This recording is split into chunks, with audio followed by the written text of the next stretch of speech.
On July 17, 2014, an SA-11 Buk missile shot down Malaysian Flight 17, 33,000 feet over a Ukrainian war zone, 30 miles from the Russian border. Within 30 minutes, the Ukrainian government blamed the Russian-backed Ukrainian rebels. Within 2 hours, virtually every media outlet, from liberal to conservative, stated unequivocally that Russian-backed Ukrainian rebels were to blame and that the Russians skirted away the Buk missile carrier across the border. Strobe Talbott, former U.S. Deputy Secretary of State, now head of the powerful think tank Brookings Institution, stated unequivocally that it was the Ukrainian rebels, basing his evidence on a rebel leader's Facebook post. Within 4 hours, the Ukrainian government released a highly edited phone call they claimed was an intercepted communication between a Russian general and Ukrainian rebel claiming responsibility for the shootdown of Malaysian Flight 17. Before the bodies were even found, Hillary Clinton, who was ignorant about what happened to 4 Americans in Benghazi for weeks, blaming an obscure internet video, also quickly blamed the Ukrainian rebels and within hours put together an interview with White House talking head Charlie Rose to point the finger at Russia. Obama, as usual, was too busy fundraising and having lunch to make any substantive statement. It seemed like September 11, 2001 all over again, and that the media and politicians knew everything within hours, and whoever challenged the narrative was a conspiracy theorist and in bed with the enemy. Either you are with us, or you are with the terrorists. But it's not 2001 anymore, as the media and politicians are regularly caught peddling lies. It was the CIA front group, State Department-funded U.S. aid, and George Soros's front groups that bankrolled the so-called Euromaidan mob that overthrew the previous democratically elected Ukrainian government of Viktor Yanukovych and installed billionaire bankster Petro Poroshenko as president.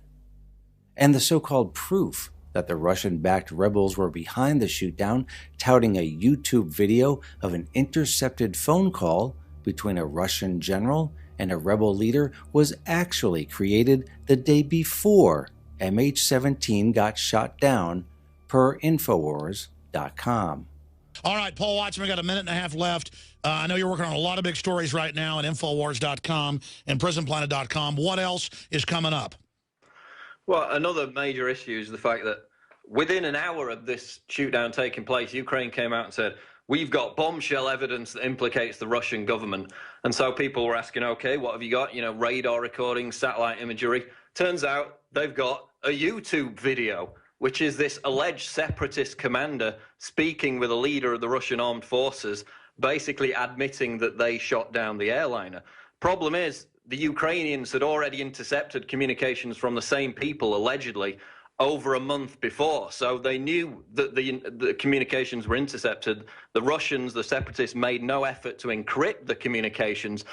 And this is the same globalist, remember, the same globalist that had Syrian Danny. Remember him?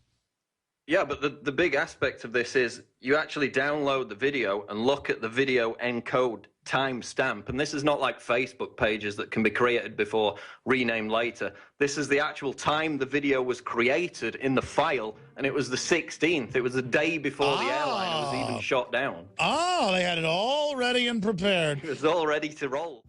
The Brookings Institution, along with its ugly stepsister, the RAND Corporation, backed by the same corporations that bankroll the media, pushed both the Democrat and the Republican administration into endless wars to make sure the trillions of dollars continue to flow into the military-industrial complex so they can't be trusted.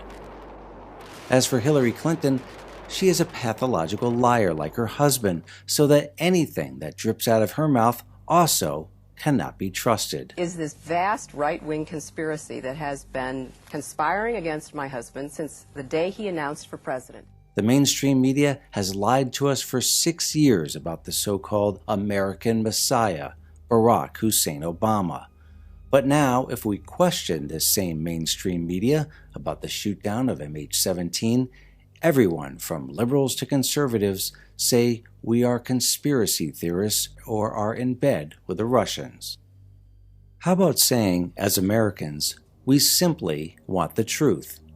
No one seemed to notice that the FAA, the EU, and especially the Ukrainian Aviation Service and Ukraine's National Security and Defense Council had banned all commercial flights over this particular rebel-held area, the Ukrainian separatist self-proclaimed Donetsk People's Republic.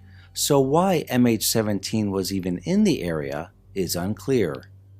Even the mainstream media had to admit that MH17 was off its normal course. All previous flights had taken a different route, and no one seemed to notice that the Ukrainian government possesses a large cache of Buk SA-11s themselves, at least 6 carriers that we know of. And we know there was at least one Ukrainian carrier seen in the area at the time of the shootdown, alleged to be driving around missing one of the missiles. And the Ukrainian government has refused to release the air traffic controller recordings and refused to address whether they had fighter jets and Buk missiles in the area as evidenced by Russian radar and satellite data. But the most obvious question, which no one thought of asking, why would the Ukrainian separatists want to shoot down a Malaysian commercial airliner in the first place? Libertarian giant and former presidential candidate Ron Paul addressed these anomalies in his July 20th article, What the Media Won't Report About Malaysian Airlines Flight MH17, but the mainstream media was too busy calling him a traitor and conspiracy theorist to actually read his article.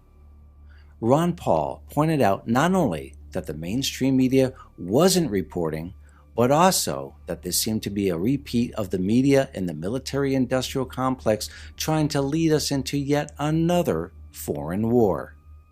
Quote, "They will not report how similar this is to last summer's U.S. claim that the Assad government in Syria had used poison gas against civilians in Ghouta. Assad was also gaining the upper hand in his struggle with U.S.-backed rebels, and the U.S. claimed that the attack came from Syrian government positions. Then, U.S. claims led us to the brink of another war in the Middle East. At the last minute, public opposition forced Obama to back down, and we have learned since then that U.S. claims about the gas attack were false." Is this a repeat of the invasion of Iraq, where evidence of Saddam Hussein's WMDs were manufactured in order to justify trillions of dollars and thousands of lives of American soldiers? Is the mainstream media and military-industrial complex preparing the public for a U.S.-led NATO invasion of the Ukraine, an invasion of Russia, which would more than likely lead to World War III and thermonuclear war? Let us hope not.